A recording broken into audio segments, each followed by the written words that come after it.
धन्यवाद। हालेलुया, धन्यवाद प्रभु यीशु, धन्यवाद प्रभु यीशु, धन्यवाद प्रभु यीशु जी, धन्यवाद धन्यवाद धन्यवाद धन्यवाद धन्यवाद धन्यवाद। हालेलुया, धन्यवाद प्रभु यीशु मसीह जी, धन्यवाद करते हैं प्रभु, धन्यवाद करते हैं प्रभु, धन्यवाद करते हैं प्रभु। हालेलुया, धन्यवाद धन्यवाद धन्यवाद धन्यवाद यीशु, धन्यवाद प्रभु जी, धन्यवाद करते हैं प्रभु जी।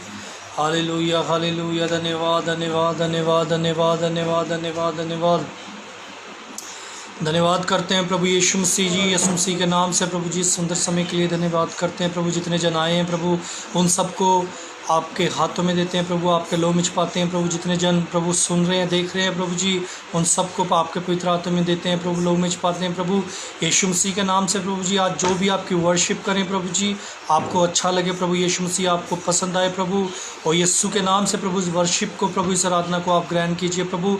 और सारी गड़बड़ी की दुष्ट आत्मा को बांध के यीशु मसीह के नाम से इसी टाइम हुक्म देता हूँ, यीशु के नाम से छोड़, यीशु के नाम से दफा हो जा, कोई अधिकार नहीं है प्रभु। धन्यवाद करते हैं प्रभु यीशु मसीह के नाम से प्रभु। सब बातों को प्रभु आपके लो में छुपाते हैं प्रभु, हमारी मदद कर, सहायता कर प्रभु। अपने सांस को, अपने गलों को प्रभु सबको आपके हाथों में लो में छुपाते हैं प्रभु जी। धन्यवाद करते हैं प्रभु जी, धन्यवाद करते हैं, यीशु के नाम से मांगते हैं आमीन।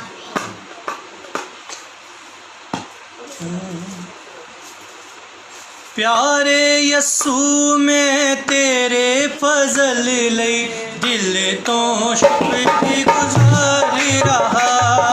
प्यारे यस्सू में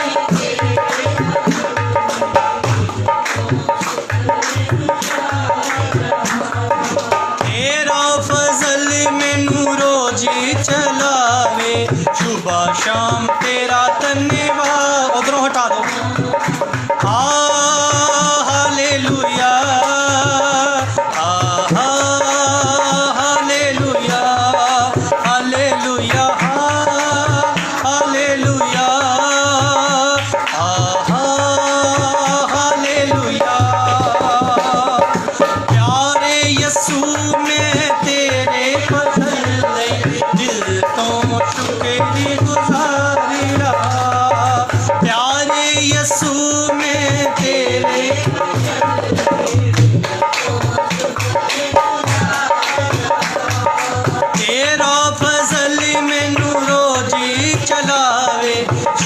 शाम तेरा धन्यवाद करा, तेरा फजल मैनू रोज चलावे, सुबह शाम तेरा धन्यवाद करा। हालेलुया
शाम तेरा धन्यवाद करा, तेरा फजल मैनू रोज चलावे, सुबह शाम तेरा धन्यवाद करा। Hallelujah hallelujah hallelujah hallelujah hallelujah.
नाल बल्ले बल्ले, हर वेले रहिंदा साडे नाल बल्ले बल्ले। ओ यसू दा प्यार कमाल बल्ले बल्ले, यसू दा प्यार कमाल बल्ले बल्ले। मां नाल वध के ओ देंदा ए तसल्लिया, मां नाल वध के ओ देंदा ए तसल्लिया। फिर की होया जे बैरिया ने राह मल्लिया, फिर की होया जे बैरिया ने राह मल्लिया। दूतां दियां फौजां साडे नाल बल्ले बल्ले, दूतां दियां फौजां साडे नाल बल्ले। ओ यसू दा प्यार, यसू दा प्यार कमाल बल्ले बल्ले, यसू दा प्यार कमाल बल्ले बल्ले, यसू दा प्यार कमाल बल्ले बल्ले। हाँ यसू दा प्यार कमाल बल्ले बल्ले, यसू दा प्यार कमाल बल्ले बल्ले। बोलो यीशु मसीह की हालेलुया। आप कैसे हैं सभी? Hallelujah, praise the Lord. सबको जय मसीह की। प्रभु ने फिर से मौका दिया आपसे बातचीत करने का, आपसे मिलने का, आपके साथ रूबरू होने के लिए। प्रभु ने हमें फिर से एक बार मौका दिया है। सारी इज्जत सारी महिमा हम प्रभु यीशु को देते हैं कि उसके सिवा कोई भी नहीं है हमारी ज़िंदगी में जो एक चमत्कार कर सके, जहाँ हमें जिंदा रख सके, जहाँ हमें बचा सके। ये उसकी ही भलाई है, ये उसकी ही बड़ी दया है, ये उसका बड़ा अनुग्रह है कि वो हमारी ज़िंदगी में काम करते हैं। हालेलुया। तो आइए हम प्रभु के वचन में जाने से पहले एक छोटा सा गीत गाते हैं, उसकी बड़ाई करते हैं, उसकी महिमा करते हैं। अभी हम जानते हैं कि आप ताने के साथ, मनी के साथ वर्षी में शामिल हुए थे, और एक छोटा सा गीत गाते हैं ताकि हम भी प्रभु को पूरी महिमा दे सके। Hallelujah. Lord heavenly father, master, धन्यवाद करते हैं खुदा, आपके अति पवित्र नाम को महिमा देते हैं। तेरी भलाइयों के लिए धन्यवाद करते हैं यीशु जी, धन्यवाद करते हैं। Hallelujah hallelujah. धन्यवाद यीशु, धन्यवाद धन्यवाद।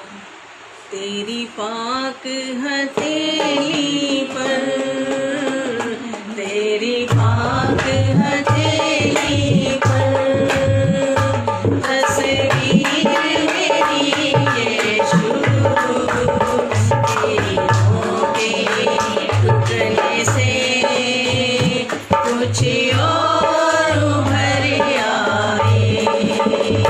तेरी पाक हथेली पर, तेरी पाक हथेली पर तस्वीर मेरी यीशु, तेरों के टुकड़े से कुछ और उभर आए।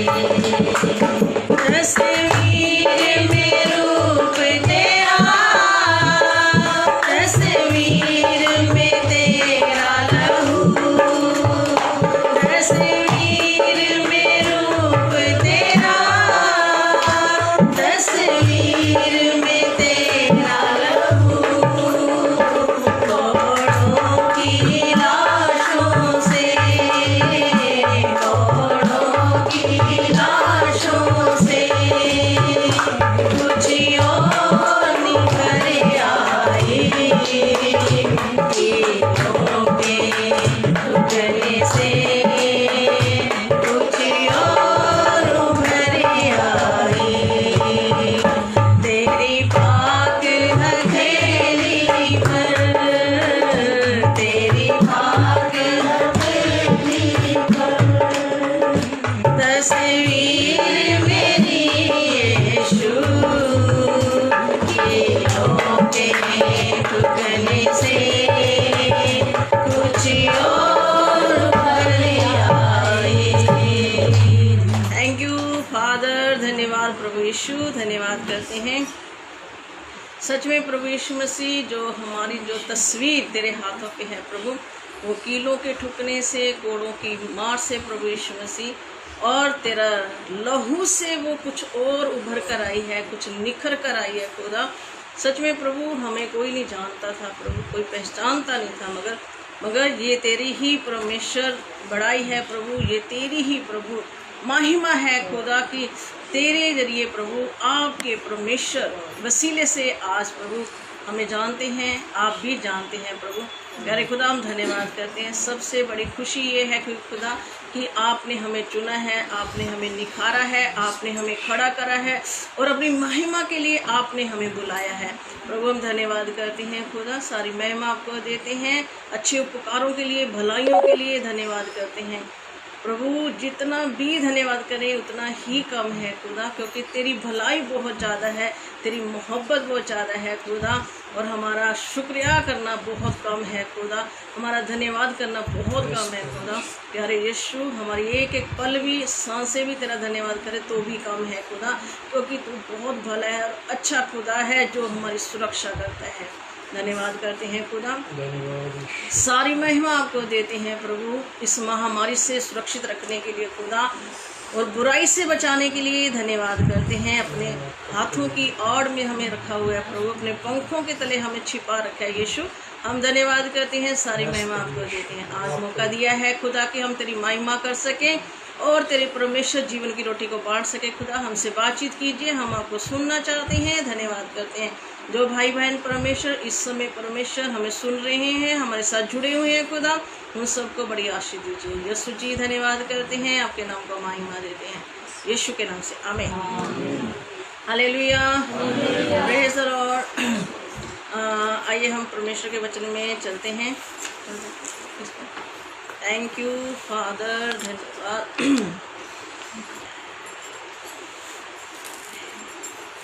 आप मेरे साथ निकालेंगे प्रकाशित वाक्य और उसका 16 अध्याय, थोड़ा सा पढ़ेंगे मेरे साथ।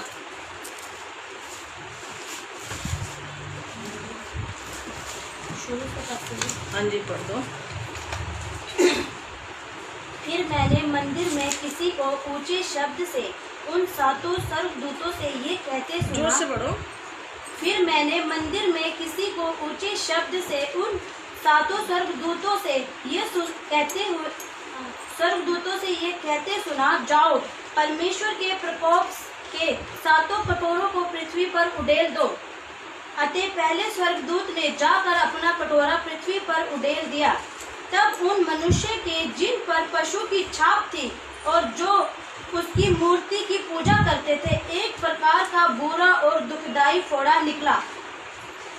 दूसरे स्वर्गदूत ने अपना कटोरा समुद्र पर उंडेल दिया और वह मरे हुए मनुष्य के लहू जैसा बन गया और समुद्र में का हर एक जीवधारी मर गया। तीसरे स्वर्गदूत ने अपना कटोरा नदियों और पानी के सोतों पर उंडेल दिया और वह लहू बन गए। तब मैंने पानी के स्वर्गदूत को यह कहते सुना, हे पवित्र जो है और जो था, तू न्यायी है और तूने यह न्याय किया, क्योंकि उन्होंने पवित्र लोगों और भविष्यद्वक्ताओं का लहू बहाया था और तूने उन्हें लहू पिलाया, क्योंकि वे इसी योग्य है। फिर मैंने वेदी से यह शब्द सुना, हाँ हे सर्वशक्तिमान प्रभु परमेश्वर, तेरे निर्णय ठीक और सच्चे हैं। चौथे स्वर्गदूत ने अपना कटोरा सूर्य पर उंडेल दिया और उसे मनुष्य को आग से झुलसा देने का अधिकार दिया गया। मनुष्य बड़ी तपन से झुलस गए और परमेश्वर के नाम की, जिसे इन विपत्तियों पर अधिकार है, निंदा की, पर उसकी महिमा करने के लिए मन न फिराया। पांचवें स्वर्गदूत ने अपना कटोरा उस पशु के सिंहासन पर उंडेल दिया। उसके राज्य पर अंधेरा छा गया। लोग पीड़ा के मारे अपनी जीभ चबाने लगे और अपनी पीड़ाओं और फोड़ों के कारण स्वर्ग के परमेश्वर की निंदा की, पर अपने अपने कामों से मन न फिराया। छठवें स्वर्गदूत ने अपना कटोरा महानदी फरात पर उंडेल दिया और उसका पानी सूख गया कि पूर्व दिशा के राज्यों के लिए मार्ग तैयार हो जाए। फिर मैंने उस अजगर के मुंह से और उस पशु के मुंह से और उस झूठे भविष्यद्वक्ता के मुंह से 3 अशुद्ध आत्माओं को मेंढकों के रूप में निकलते देखा। ये चिन्ह दिखाने वाले दुष्ट आत्माएं हैं जो सारे संसार के राजाओं के पास निकलकर इसलिए जाती है कि उन्हें सर्वशक्तिमान परमेश्वर के उस बड़े दिन की लड़ाई के लिए इकट्ठा करे। देख, मैं चोर के समान आता हूँ।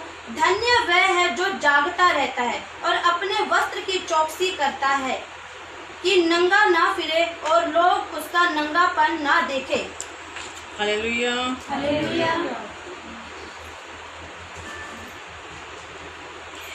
यहाँ हमने प्रकाशित वाक्य 16 अध्याय में पढ़ा 7 कटोरों के बारे में, है ना? कितने बारे? 7 कटोरे। आपको मालूम है इस संसार के अंदर एक महामारी का दौर चल रहा है और ये दौर आगे से आगे चलता ही रहेगा, क्योंकि परमेश्वर अब आने वाले हैं और दुनिया का अंत बड़ा नज़दीक है। और जो परमेश्वर ने कहा है वो पूरा होना ही है, जो मर्जी हो जाए। वो परमेश्वर के वचन में लिखे हैं, प्रभु ने कहा है कि जमीन आसमान टल सकता है मगर मेरे मुंह से निकली हुई बातें टल नहीं सकती। इसलिए जो बातें परमेश्वर ने कह दी हैं वो 100% पूरी ही होगी। मगर ये सारी बातें पूरी होनी है। अभी हमने पढ़ा कि परमेश्वर ने स्वर्गदूत को क्या बोला है कि जो परमेश्वर के प्रकोप के 7 कटोरे, प्रकोप मीन्स क्रोध, परमेश्वर का जो क्रोध है वो 7 कटोरों में डाल दिया गया है। और परमेश्वर ने कहा कि ये कटोरे जाकर कहाँ डाल दो? पृथ्वी पर डाल दो। अब 7 स्वर्गदूत अपना अपना कटोरा लेकर चल पड़े हैं। एक ने तो किस पे डाला? पहले ने कि पृथ्वी पर डाल दिया और मनुष्य के जिन पर पशु की छाप दी गई थी और उस मूर्त की पूजा जो करते थे उस पर बुरा सा एक फोड़ा निकला। पहला कटोरा किस पे डाला गया? धरती के ऊपर डाला गया है। ये आने वाली विपत्तियों के बारे में बता रही हूँ। ये जो ये अगले साल शुरू हो जाए, इस साल शुरू हो जाए, कोई पता नहीं किस टाइम शुरू हो जाएगी, क्योंकि ये महामारी का ही दौर चलता जा रहा है। पहला कटोरे के अंदर क्या है? एक बड़ा ही दुखदाई फोड़ा निकलेगा इंसान के अंदर, जिसके ऊपर मूर्ति की छाप है, पशु की छाप है। समझ आ रही है ना? जिसके माथे पे पवित्र आत्मा की छाप नहीं मिलेगी उसको क्या किया जाएगा? ये फोड़ा निकलेगा उस बंदे के, और ये इतना दुखदाई होगा कि इसका इलाज नहीं होगा। ये कहेगा कि मैं मर जाऊं, मगर क्या है? बाइबल कहती है कि यहाँ पर लिखा है कि आगे मौत भी बांध दी जाएगी, मौत नहीं आएगी। ये इसको झेलना ही पड़ेगा इस फोड़े को, और बड़ा ही दुख देगा। बंदा क्या करेगा? आगे भी लिखा है कि वो अपनी जुबान चबाने लग जाएगा, अपना मांस खाने लग जाएगा। इतना बुरा हाल होएगा ना कि बहुत।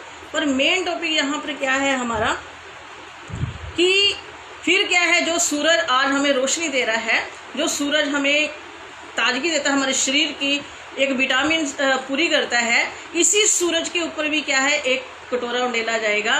क्या होगा? ये जो सूरज है इसके अंदर अभी कितनी ज़्यादा आग है, हम बर्दाश्त नहीं कर पाते ना सूरज को। अभी देखो हमें आज कितनी गर्मी लग रही है हमारे को, है ना? गर्मी लग रही है, तो इसके ऊपर भी जब परमेश्वर का क्रोध उंडेला जाएगा ना, एक कटोरा उंडेला जाएगा, इसकी जो तपन है कई गुना ज़्यादा बढ़ जाएगी, कई गुना ज़्यादा। कहते हैं इसको भी क्या अधिकार दिया गया कि आदमी जब इसकी तपन बढ़ेगी तो ये जो इसकी तपन जब धरती के ऊपर आएगी ना और मनुष्य के ऊपर पड़ेगी, इंसान जलना शुरू हो जाएगा, सड़ जाएगा, इंसान की सारी चमड़ी सड़ जाएगी। वो इतना नज़दीक आ जाएगा सूरज कि वो इंसान इसको बर्दाश्त नहीं कर पाएगा और सड़ सड़ कर मरेंगे लोग। बहुत बुरा हाल होने वाला है। और क्या है? एक कटोरा समुद्र पर डाला गया, जो सारे जानवर मर गए, जो पानी के जानवर थे। फिर पानियों के सोतों पे डाला गया, उसका लहू बना दिया। आपको मालूम है आज हम पानी की कदर नहीं करते, एक दिन ये पानी खत्म होने वाला, लहू बनने वाला। और कई जगह तो ये हो भी रहा है, पानी के अंदर इतना गंद आ गया है, लहू बनता जा रहा है और इसके अंदर इतने दूषित कीटाणु आ चुके हैं कि इसके पीने के लायक नहीं रहा, लोग प्यास से मर रहे हैं। ये शुरू हो चुकी हैं विपत्तियाँ और ये आती ही चली जाएंगी। और अगर आप नहीं संभले ना तो ये बुरे हाल हो जाएंगे। हालेलुया। तो यहाँ पर लिखा है, फिर मैंने वेदी से ये शब्द सुना कि हाँ, हे सर्वशक्तिमान प्रभु परमेश्वर, तेरे निर्णय ठीक और सच्चे हैं। फिर चौथे ने अपना कटोरा सूर्य पर डाल दिया। ठीक है, आगे उन्होंने क्या कहा कि हाँ, और 5वें ने अपना कटोरा पशु के सिंहासन पर उंडेल दिया और उसके राज्य पर अंधेरा छा गया और लोग पीड़ा के मारे अपनी अपनी जीभ चबाने लगे और अपनी पीड़ाओं और फोड़ों के कारण स्वर्ग के परमेश्वर की क्या करी उन्होंने? निंदा। क्या करी है? निंदा की और अपने अपने कामों से मन ना फिराया। और 6वें ने अपना कटोरा बड़ी नदी फुरात पर उंडेल दिया और उसका पानी सूख गया कि पूर्व दिशा के राजाओं के लिए मार्ग तैयार हो जाए। इन्होंने भी क्या किया है कि जितनी भी विपत्तियां आ रही हैं, फोड़े आ रहे हैं, जहाँ पानी लहू बनता जा रहा है, जहाँ तपन से सड़ रहे हैं इंसान, उन्होंने क्या किया? इतने दुख में भी उन्होंने क्या किया है? परमेश्वर की बड़ाई नहीं करी, जब मन नहीं फिर आया, बल्कि क्या कर रहे हैं? परमेश्वर की निंदा कर रहे हैं। क्या कर रहे हैं? परमेश्वर को बुरा बोल रहे हैं। परमेश्वर यहाँ पे कह रहा है कि मैं तुम्हें बचाना चाहता हूँ, पर इन लोगों ने अपना मन नहीं फिराया। अब यहाँ पर बात क्या रही? मन ना फिराया, कहते इन्होंने अपना मन ना फिराया। क्या बात है? कहते हैं अपनी पीड़ाओं और फोड़ों के कारण स्वर्ग के परमेश्वर की निंदा की और अपने अपने कामों से मन ना फिराया। वो परमेश्वर की क्या कर रहे हैं? निंदा कर रहे हैं, पर उन्होंने क्या है? अपना मन नहीं फिराया। कठोर हो गए, उनके दिल कठोर हो गए, उनके मन कठोर हो गए, उनकी सोच कठोर हो गई। वो परमेश्वर को बुरा बोलने लगे, ले तू कैसा परमेश्वर है, ये है वो है। जैसे हम लोग बोल देते हैं ना कि थोड़ा सा दुख आता है, हम तो पहले जब सही होते हैं तो नाचते हैं, गाते हैं, गीत गाते हैं, और प्रभु कहते हम आपको कभी नहीं छोड़ेंगे। जहाँ थोड़ा सा दुख की लाइन शुरू होती है ना, साल अगर बीत गया हमारे बीमारी में, जब दुख के कारण हमें साल बीत गया, 1.5 साल बीत गया, या 6 महीने बीत गए, तो हमारी सोच बदलनी शुरू हो जाती है, हमारा मन बदलना शुरू हो जाता है। हम क्या कहते हैं? ले इतना तो प्रार्थना भी करा रहे हैं, इतना ले भक्ति भी करते हैं, मसीह को भी मानते हैं, ठीक तो हो नहीं रही है ना, ठीक नहीं हो रहे। आगे लिखे है ना कि वो 3 ऐसे दुष्ट आत्माएं निकलेंगी जो चमत्कार करती हैं, मेंढक के रूप में चमत्कार करती हैं। लोग उन लोगों के पीछे भागना शुरू हो जाएंगे, परमेश्वर की निंदा करेंगे, परमेश्वर के राज्य को छोड़ेंगे, परमेश्वर को छोड़ देंगे, और ऐसे ऐसे लोगों के पीछे भागने लग जाएंगे जो चमत्कार करते हैं। पर परमेश्वर यहाँ पर भी क्या कह रहा है? अभी भी इन लोगों ने मन को नहीं फिराया। मन को फिराना आज बहुत बड़ी बात है। देखो, प्रचार बहुत है दुनिया के अंदर, हर एक इंसान प्रचार करता है, एक से एक प्रचार करेगा, पर क्या वो प्रचार हमारी ज़िंदगी में काम कर रहे हैं? क्या हमने अपनी बुराई से मन को फिराया है? क्या हमारी सोच फिरी है? आपको मालूम है हमारा जो परमेश्वर है वो किस चीज़ को जज करता है? आप बताइए, हमारा परमेश्वर किस चीज़ को जज करता है, किस चीज़ का न्याय करता है, किस चीज़ को तोलता है, किस चीज़ से बात करता है? बताओ, किसी को पता है हमारा परमेश्वर किस चीज़ का न्याय करता है, किस चीज़ से बात करते हैं? नहीं पता? कोई बात नहीं, आप मेरे साथ निकालेंगे प्रकाशित वाक्य, उसका 2 अध्याय निकाल लूँ। 2 अध्याय की पढ़ना बेटा जी मेरे के साथ, आप 21 से पढ़ दो। मैंने उसको मन फिराने के लिए अवसर दिया, पर वह अपने बेविचार से मन फिराना नहीं चाहती। देख, मैं उसे रोगशियों पर डालता हूँ, और जो उसके साथ बेविचार करते हैं, यदि वे भी उसके से कामों से मन ना फिराएंगे, तो मैं उन्हें बड़े कलेश में डालूंगा। मैं उसके बच्चों को मार डालूंगा। तब सब कलीसिया जान लेगी कि हृदय और मन का परखने वाला मैं ही हूँ, और मैं तुमसे हर एक को उसके कामों के अनुसार बदला दूंगा। हालेलुया। आपको समझ आया क्या कहता है? मैंने उनको मन फिराने के लिए क्या दिया है? एक अवसर दिया, एक मौका दिया है, मैंने एक टाइम दिया है उनको मन फिराने के लिए, मगर उन्होंने मन नहीं फिराया, उन्होंने उस चीज़ का मन नहीं फिराया, बल्कि उस काम में और चले गए। कहता जो कोई इस काम में व्यभिचार में लगा रहेगा, कहता देखो मैं उस जिस चीज़ से तुम व्यभिचार करते हो उसको मैं खाट पे डालने वाला हूँ, मंजी पे डालने वाला हूँ, और जो उसके साथ ऐसा काम करेगा और मन ना फिराएगा तो मैं बड़े क्लेश में उसको डाल दूँगा। समझ आ रही है ना? बड़े क्लेश में डालूंगा मैं। फिर आगे लिखा, और मैं उसके बच्चों को मार डालूंगा, और तब सारी कलीसिया जान लेगी हृदय और मन को परखने वाला मैं हूँ। अब यहाँ पर परमेश्वर किस चीज़ से हमारी परख कर रहा है? हमारा मन परख रहा है। आपको मालूम है जो मन है हमारा, वो सबसे बड़ा जो जीवन को चलाता है। हम अपने मन के अनुसार चलते हैं, जो हम सोचते हैं, जो हम देखते हैं, जो हमारा मन कहता है, हमारा शरीर उसी की डायरेक्शन में काम करना शुरू करता है। और परमेश्वर कहता है मैं भी कौन हूँ? मैं भी मन को परखने वाला परमेश्वर हूँ, मन को तोलने वाला परमेश्वर हूँ। अगर तेरा मन साफ नहीं है ना, तो याद रख कि तू भी उस क्लेश में जाने वाला है, तू भी उस दुख में जाने वाला है, तू भी उस विपत्ता में जाने वाला है, तू भी उस महामारी में जाने वाला है। ठीक है ना? उपवास रख लेना, जा बाइबल पढ़ना, जा प्रार्थना करना, ये बात तो है, ठीक है, मगर ये जरूरी भी नहीं जितना कि हमारा मन का साफ होना जरूरी है। बाइबल में लिखा जिनके मन साफ है वो परमेश्वर को देखते हैं, और जिसके मन में असद्या रोग लगा हुआ है, जो मन से बुरे हैं, जो मन से चलते हैं और उसने अपना मन नहीं फिराया। बाइबल क्या कहते हैं? देखो अभी भी परमेश्वर क्या कह रहा है, इतनी विपत्ति में भी परमेश्वर क्या कह रहा है, इन लोगों ने मेरी निंदा करी है बल्कि मन नहीं फिराया।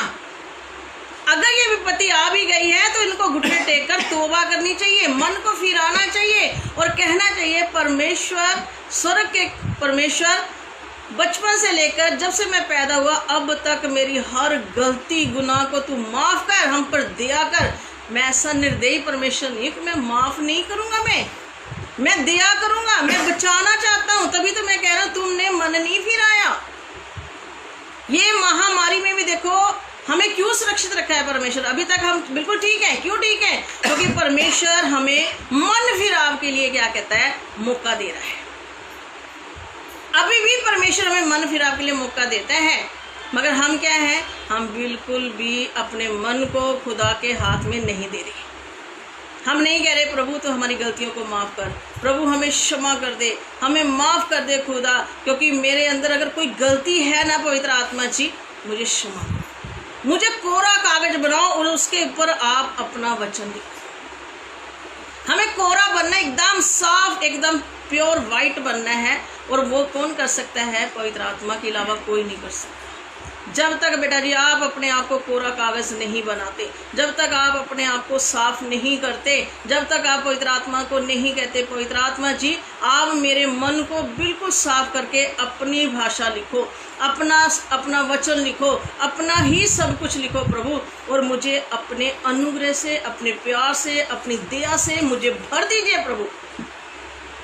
तब तक हम लोग सोच भी नहीं सकते कि हम परमेश्वर के घर में जा सकते हैं कि नहीं जा सकते, क्योंकि यहाँ बाइबल क्या कहती है, मन का परखने वाला, हृदय का परखने वाला मैं हूँ।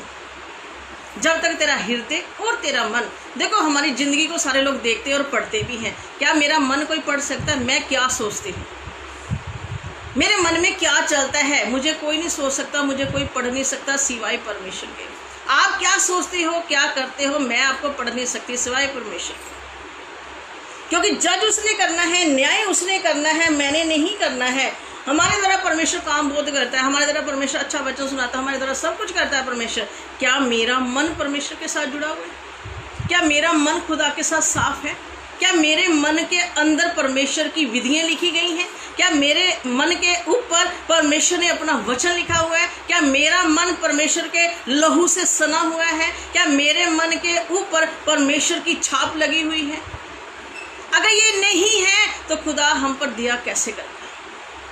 हम तो मिनट में गुनाह करेंगे, हम मिनट में पाप कर देंगे, और पाप करते पता भी नहीं लगेगा कब हमने इनकार भी कर दिया। आप जानते, मैं एक दिन इसमें एक वीडियो देख रही थी, मैंने बताया भी था, एक मैं वीडियो देख रही थी, कुछ लोगों ने दो पास्टरों को पकड़ा, दो पास्टरों को पकड़ के जंगल में लेके जा रहे हैं और मार रहे हैं, रास्ते में उनको मारते मारते लेके जा रहे हैं। उनके हाथों में गन है, तीनों के हाथों में गन है, और दो पास्टरों को मारते हुए लेके जा रहे हैं, और उनको एक जगह ले जाकर, सुनसान जगह में ले जाकर बड़ा मारते हैं। मारने के बाद उन्हें क्या करते हैं, उनके ऊपर गन लगा, कहते हैं, उनको क्या बोलते हैं, यीशु मसीह का इनकार करो, बोलो यीशु मसीह का इनकार करो, बोलो मैं यीशु मसीह को नहीं मानता। एक इतना डर जाता है, रोने लग जाता है, नहीं नहीं नहीं मुझे मत मारो, मुझे मत मारो, मैं नहीं यीशु को मानता, ये है, और डर गया ना बंदा। उसे क्या, चल चल चल तू भाग। एक बंदा उसके पीछे जाता, जा इसको छोड़ कर, इसको भगा, इसको छोड़ दे, इसको जाके दूर ले जाके छोड़ दे। अब एक रह जाता है, उसको कहता तू भी बोल, यीशु मसीह का इनकार कर। वो उनकी तरफ देखता है, कहता बोल नहीं तो तेरे को गोली मार देंगे। वो उनकी देखता देखता ना आसमान की तरफ हाथ उठा लेता है और जोर जोर से वर्शिप करने लग जाता है। इतनी जोर जोर से वर्शिप करता है कि उसको पता ही नहीं मेरे आसपास दो खड़े हैं गन लेकर, ये मुझे गोली मार देंगे। मगर इतनी जोर जोर से चिल्ला जाकर वो परमेश्वर की महिमा करने लग जाता है, गीत गाने लग जाता है। इतनी जबरदस्त गीत गाता वो, तो वो जो लोग खड़े होते उसको डांटते, क्या कर रहा है, क्या कर रहा है। वो और तेज गाने लग जाता है, और तेज गाने लग जाता है। वहाँ परमेश्वर की पावर उतर जाती है। एक उधर खड़ा था, एक इधर, दोनों पीछे से एक आगे से, दोनों गन से उसको गोलियां चला रहे हैं। जब गोलियां चला रहे हैं, एक भी गोली उस बंदे की नहीं लग रही। लगातार गन चला रहे हैं मगर एक भी गोली नहीं लग रही उसको। और जो वो उसको पकड़ने के लिए जा रहा है तो एकदम परमेश्वर की सामर्थ बिजली के समान आती है, पीछे जाके वो बंदा गिरता है। 2-3 बार ऐसा हुआ तो बंदा 2-3 बार जाके पीछे गिरा। वो और तेज तेज गिरा, उसको पता ही नहीं क्या हो रहा क्या नहीं हो रहा। गोलियां चल रही हैं, वो बंदे उसको मारने की कोशिश कर रहे हैं, सामर्थ आकर उसको पीछे धकेल रही है। आखिर में उन बंदों ने घुटने टेक दिए। वो वर्शिप करके हटता, वो उसके सामने ऐसे खड़े बैठे होते हैं हाथ जोड़कर दोनों जने, और तौबा कर कहते हमें माफ़ कर दे, है ना, हम माफ़ कर दे। तो जिस परमेश्वर को भी मानता है ना, हम भी उसको ग्रहण करना चाहते हैं।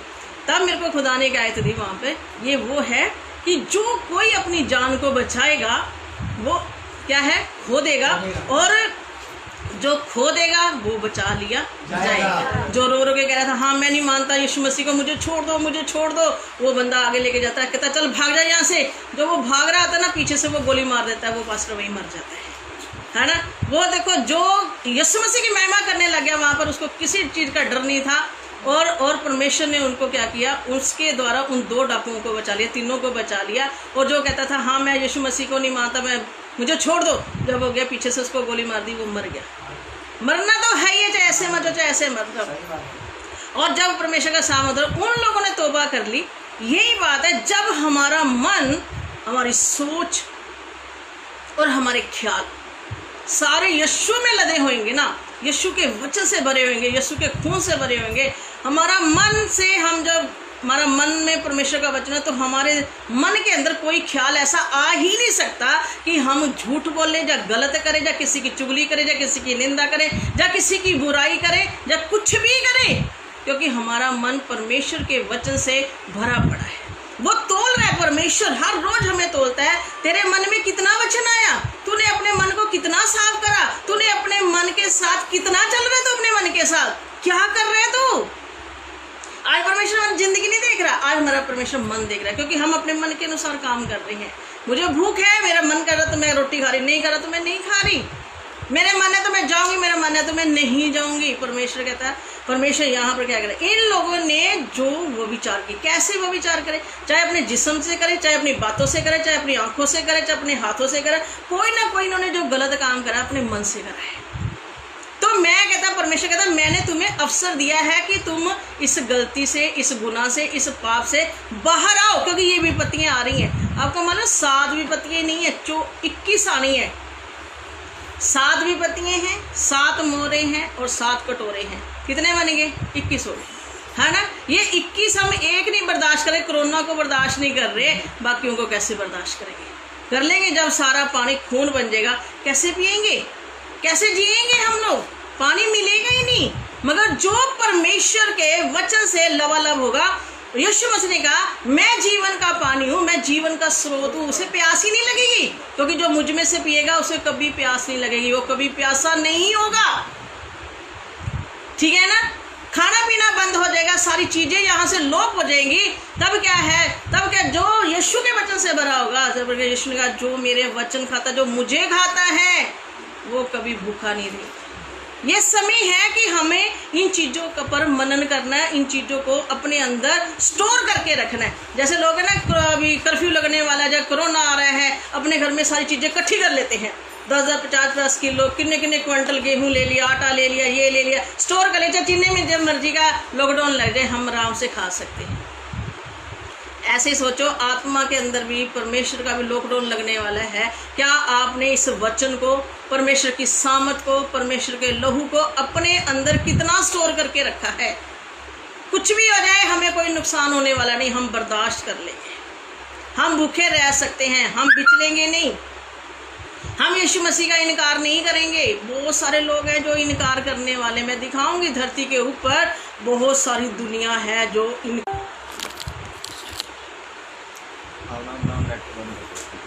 एक आयत पढ़ेंगे मेरे साथ, प्रकाशित वाक्य 3 अध्याय और उसका 3 पढ़ दीजिए। 2 से पढ़ दो, 2 से। जागृत हो और उन वस्तुओं को जो बाकी रह गई है। 1 से पढ़ दो। सरदीस की कलीसिया के दूत को यह लिख, जिसके पास परमेश्वर की 7 आत्माएं और 7 तारे हैं, वह ये कहता है कि मैं तेरे कामों को जानता हूँ। तू जीवित तो कहलाता है पर है मरा हुआ। जागृत हो और उन वस्तुओं को जो बाकी रह गई है और जो मिटने को है उन्हें दृढ़ कर, क्योंकि मैंने तेरे किसी काम को अपने परमेश्वर के निकट पूरा नहीं पाया। इसीलिए स्मरण कर कि तूने कैसी शिक्षा प्राप्त की और सुनी थी और उसमें बना रह और मन फिरा। यदि तू जागृत न रहेगा तो मैं चोर के समान आ जाऊंगा और तू कदापि न जान सकेगा कि मैं किस घड़ी तुझ पर आ पड़ूंगा। पर हाँ, सरदीस में तेरे यहाँ कुछ ऐसे लोग हैं जिन्होंने अपने अपने वस्त्र अशुद्ध नहीं किए। वे श्वेत वस्त्र पहने हुए मेरे साथ घूमेंगे, क्योंकि वे इस योग्य है। हालेलुया। अब समझिए यहाँ पर क्या लिखे हैं, कहता है और सरदीस की कलीसिया के दूत को ये लिखी, जिसके पास परमेश्वर की 7 आत्माएं 7 तारे हैं, वह ये कहता है कि मैं तेरे कामों को जानता हूँ, तू जीवित तो कहलाता है पर है क्या है, मरा हुआ। हम लोग जीवित तो कहलाते हैं मगर है क्या, मरे हुए। क्योंकि हमारे काम जो है वो कोई भी जीवित वाले नहीं है, सब मरे हुए काम है ना। चुगली करना, निंदा करना, ये करना, वो करना, ये सारे काम क्या है, मरे हुए काम है। और इनमें कोई भी ऐसा काम नहीं है जो जीवित हो। कभी हम परमेश्वर का वचन नहीं सुनाते, कभी हम गवाही नहीं देते, कभी हम खड़े होकर कहीं वर्शिप नहीं करते, कभी हम दुआ नहीं करते। ये सारे जीवित काम है। जो कहता तू कहता तो है कि मैं जिंदा हूँ पर है क्या है, तू मरा हुआ। फिर क्या कहते हैं, जागृत रह, जागृत में जाग जा, और उन वस्तुओं को जो बाकी रह गई हैं और जो मिटने को है उन्हें दृढ़ कर, क्योंकि मैंने तेरे किसी काम को अपने परमेश्वर के निकट पूरा नहीं पाया। कहता है जो बाकी रह गई, अब बाकी क्या रह गया हमारे पास, और जो मिटने की है इन्हें दृढ़ करो, मजबूत करो। अब हमारे पास क्या बाकी रह गया, जिन्हें हमने क्या है मजबूत करना है और स्थिर करना है। आपको मालूम है ये लास्ट टाइम में हमारे अंदर से क्या निकलने वाला है, क्या निकलने वाला है, कोई नहीं जानता। हमने क्या चीज़ें स्थिर करनी है जो बाकी हमारे पास रह गई हैं। पहला नंबर विश्वास, दूसरा प्यार। ये 2 ऐसी चीज़ें हैं जिन्हें आपने इतना ज़्यादा मजबूत कर लेना है कि आखिरी समय में आपको कोई गिरा ना सके। अगर विश्वास नहीं होगा तो गिर जाओगे, प्यार नहीं होगा तो गिर जाओगे। कहता जो बाकी रह गई हैं उन्हें क्या कर लो, तुम मजबूत करो, क्योंकि मैंने तेरे किसी काम को अपने सामने परमेश्वर के सामने पूरा नहीं पाया। तूने कोई काम आज तक पूरा नहीं करा, मगर जो बाकी रह गई ना इन्हें तो मजबूत कर लो कम से कम। ठीक है, मैंने प्रार्थना करने के लिए बोला, आपने प्रार्थना ढंग से नहीं करी, है ना। मैंने वचन सुनाने के लिए बोला, आपने वचन ढंग से नहीं सुनाया। मैंने वर्शिप करने के लिए बोला, आपने वर्शिप ढंग से नहीं करी। मैंने जो कहा, कोई भी काम मेरे खुदा के सामने तुम्हारा पूरा नहीं है, मगर जो बाकी रह गया उसे तो मजबूत करो। और बाकी क्या है हमारे पास, एक विश्वास रह गया है, एक मोहब्बत रह गई है। आज धीरे धीरे मोहब्बत खत्म होती जा रही है। बाइबल में लिखा है ना, आखिरी समय में लोगों के अंदर से प्यार खत्म होता जा रहा है। पर अपने अंदर से प्यार नहीं खत्म होने देना। जागृत हो, यहाँ पे कहते परमेश्वर क्या कहते, जागृत मैंने गर्म हो जाओ, गर्म हो जाओ, ठंडे नहीं होना, गुनगुने नहीं होना, गर्म होना है। किस में, मोहब्बत करने में गर्म हो जाओ और विश्वास करने में। अगर तेरा आखिरी टाइम तक तेरा विश्वास बना रहा, तेरी मोहब्बत बनी रही, तेरा धीरज बना रहा, तो तू उठा लिया जाएगा, उठा लिया जाएगा। अगर मोहब्बत नहीं रही तेरे अंदर क्या ना रहा, विश्वास नहीं रहा ना, तो तू भी मारा जाएगा, मर जाएगा। तभी परमेश्वर कहता है जागृत हो, जाग जा, मरा हुआ मत बन, जाग। ठीक है ना, और उसमें बना रहे और मन फिरा। देखो फिरा क्या यहाँ पर कहता है, उस शिक्षा में बना रहा और मन फिरा, अपना मन फिरा। बार बार परमेश्वर हमें क्या करा, अपना मन फिरा, उस शिक्षा में बना रहा और मन फिरा। और यदि तो जागृत ना रहेगा तो मैं चोर की नाई आ जाऊंगा और तू कभी भी ना जान सकेगा कि मैं किस घड़ी तुझ पर आ पड़ा। इसका मतलब है यहाँ पर परमेश्वर कहता है, अगर तू जागृत नहीं रहेगा, अगर तू जागता हुआ ना मिला, अगर तूने मन ना फिराया, अगर तेरा विश्वास मजबूत ना हुआ, अगर तू मोहब्बत से भरा हुआ ना हुआ, तो तू जान ही नहीं सकेगा कि मैं किस घड़ी आ भी गया। इसका मतलब परमेश्वर अपने लोगों को कॉल कर देगा, मैं आ रहा हूँ, जागृत रहो। अभी परमेश्वर कॉल ही तो कर रहे हैं, जागृत रहो, मैं आ रहा हूँ, मैं आ रहा हूँ। अगर तू जागृत ना रहा, तू सोया ही रहा, तू मरा ही रहा, तेरे काम ही ऐसे बेकार से रहे, तो ये शाम तेरे को पता नहीं चलेगा कि मैं चोर के समान कब आया और कब चला भी गया। अगर तू जागृत रहेगा, तेरे काम जागृत रहेंगे, तू विश्वास में मजबूत रहेगा, तू मोहब्बत में भी मजबूत रहेगा और तू मुझे जज कर लेगा कि मैं आ रहा हूँ, तू और ज़्यादा मुझ में बढ़ना शुरू हो जाएगा। और जब मैं आ जाऊंगा मैं तुझे लेकर जाऊंगा, क्योंकि जो जागता रहेगा, जो जागृत रहेगा, परमेश्वर उसको लेकर जाएगा। और जो इसमें नहीं बना रहा, जो अपने ही कामों में उलझा रहेगा, जिन्होंने अपना मन नहीं फिराया। हम रोज़ लोग देखो, हम तो हर रोज़ मैं ग्रुप में देखते सभी लोग अपना टाइम डालते हैं, मैं प्रार्थना करने जा रहा, मैं प्रार्थना करने जा रहा, मैं प्रार्थना करने जा रहा। कभी आपने प्रार्थना करने से पहले बोला, प्रभु तू मेरे मन को देख, क्योंकि मेरे मन में कोई ऐसी बातें ना हो कि जो मैं प्रार्थना करने जा रहा हूँ वो तुझ तक ना पहुँचे। मेरे मन को नया बना, मेरे मन को बदल दे प्रभु। मेरे मन के अंदर कोई ऐसी व्यर्थ बातें ना हो जो मेरी प्रार्थना की दीवार बन जाए कहीं। मेरे मन को क्लीन कर और मेरी प्रार्थना डायरेक्ट तेरे पास पहुँचनी चाहिए और मेरे पास उत्तर भी जल्दी आना चाहिए, हाँ ना। हम अपने मन को कभी खुदा के हाथ में दे। अपना मन जो बड़ा घूमता रहता है, हमारा मन, अपने मन को खुदा के हाथ में, प्रभु इस पर कंट्रोल कर। अधिकार करो पवित्र आत्मा जी, अधिकार करो पवित्र आत्मा। डेली बोलो, पवित्र आत्मा मेरे मन पर अधिकार कर, जो घूमता है, जो मुझे भटकाता है, जो तुझसे मुझे दूर लेकर जाता है, जो मुझे समय नहीं देता प्रार्थना करने के लिए, इसे तू पकड़ के रख और स्थिर रख। और इसके अंदर फालतू बातें नहीं आनी देनी, इसके सारे दरवाजे बंद कर दे कि संसार की, जो दुनिया की, जो शरीर की कोई बातें इसके अंदर घुसनी नहीं चाहिए। सिर्फ तेरा वचन जाना चाहिए, तेरा सामर्थ होना चाहिए, तेरा अभिषेक होना चाहिए और ये मुझे गाइड करे और मैं इसके अनुसार चलूं। हालेलुया, आप समझ रहे मुझे, है ना। अगर हम ऐसा करेंगे ना बेटा जी, तब भी हम लोग यहाँ पे गिर गए। सो क्या है, अपना मन फिरा और यदि तो जागृत रहेगा ना रहेगा, है ना। इसका मतलब कि हमें जागृत रहना है। फिर आगे लिखा है कि कुछ ऐसे लोग हैं जिन्होंने अपने अपने वस्त्र अशुद्ध नहीं किए। आगे पढ़ा ना, लेकिन क्या कई लोग हैं जो जागृत है और उन्होंने अपने कपड़े अशुद्ध नहीं करे। अशुद्ध में ना व्यभिचार से, ना बुराई से, ना किसी चीज़ से उन्होंने कपड़े अपने अशुद्ध नहीं करे, यानी कि अपने जीवन को उन्होंने अशुद्ध नहीं करा। फिर ठीक है, वह सफ़ेद वस्त्र पहने हुए मेरे साथ घूमेंगे क्योंकि वह इसके योग्य हैं। ये लोग मेरे साथ घूमेंगे वाइट कपड़े डालकर, क्योंकि ये इसके योग्य हैं, क्योंकि इन्होंने ना तो अपने कपड़ों में कोई दाग लगने दिया, ना अपनी ज़िंदगी में कोई दाग लगने दिया, ना इन्होंने किसी की बात सुनी। सिर्फ मुझे देखा इन्होंने और मुझे सुना है, मेरे साथ साथ चले हैं और ये मेरे साथ साथ घूमेंगे भी अब और मेरे साथ रहेंगे भी, क्योंकि ये इसके योग्य हैं। क्योंकि जो इसके योग्य होगा उसके अनुसार उसे इनाम दिया जाएगा। अगर आज हम इसके योग्य नहीं है ना, मन को नहीं फिराया, तो याद रखो बस फिर तो हम जो मर्जी हो जाए, हम यहीं पे रहने वाले हैं। हालेलुया। एक और आयत पढ़ देंगे मेरे साथ, प्रकाशित वाक्य उसका 2 अध्याय और उसकी 5 पढ़ दीजिए। इसीलिए स्मरण कर कि तू कहाँ से गिरा है और मन फिरा और पहले के समान काम कर। यदि तू मन न फिराएगा तो मैं तेरे पास आकर तेरी दीवट को उसके स्थान से हटा दूंगा। इसकी 16वीं पढ़ दो।